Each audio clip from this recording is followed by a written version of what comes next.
Ukoliko želite da saznate koji je najbolji način za postavljanje keramičkih pločica, pogledajte ovaj video.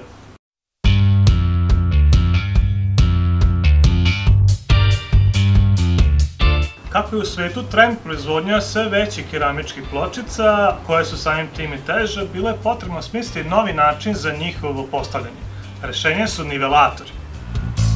Ovi nivelatori omogućit će vam idealno ravne površine i jednake fuge na svim keramičkim pločicama. Ovaj sistem lepljenja pločica idealan je za početnike, pošto im omogućava ravno lepljenje keramike, iako nisu posebno vešti u ovom poslu. Sistem je vrlo jednostavan i sastoji se od spona, kajlica i klješta za njihovo izravnavanje.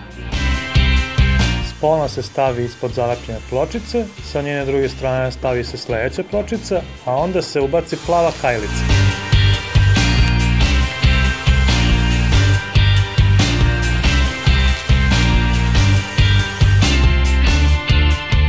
Kajlica se zategne specijalnim klještima sa graničnikom koji obezbeđuje da sve kajlice budu isto zategnute, a površina besprekorno ravna.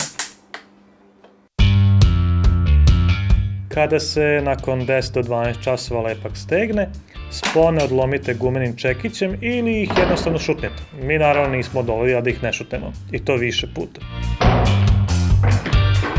Potom sledi fugovanje i to po uobičajenoj proceduri. Iako će ovo rešenje podići cenu postavke za oko 1,5 evra po kvadratu, ovo rešenje se isplati, jer na kraju dobijete idealno ravne površine i identične debljine fuga bez obzira na koju se površinu pločice stavljaju. Bez alata nema zanata, a nema više opravdanja za loše postavljanje keramičke pločice. Ukoliko vam se svidio ovaj video, lajkujte ga, šerujte i ne zaboravite kliknuti na dugme subscribe kako ne biste propustili naš sledeći video. Ćao!